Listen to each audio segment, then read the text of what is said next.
যদি হঠাৎ করে একদিন হারিয়ে যাই, কেউ কি খুঁজবে? হয়তো না।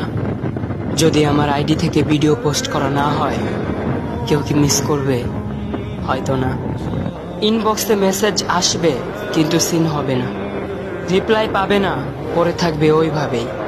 কেউ কেউ হয়তো অপেক্ষায় থাকবে, এই বুঝে আসলো অনলাইনে। আবার কেউ কেউ হয়তো টেরও পাবে না, কেউ একজন নেই, কেউ একজন হারিয়ে গেছে। হঠাৎ একটা সময় কারোর হয়তো মনে পড়বে, কে জানে আর নেই। কষ্ট করে নামটা সার্চ করবে, পুরোনো ভিডিওগুলো দেখবে আর ভাববে হুট করে কোথায় চলে গেল। আবার কেউ কেউ হয়তো একদিন দুই দিন না পেয়ে ফ্রেন্ড লিস্ট থেকে আনফ্রেন্ড করে দেবে।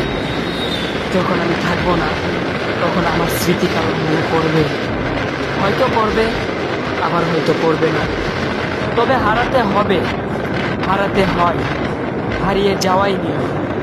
পার্থক্য একটাই, কেউ আয়োজন করে হারায়,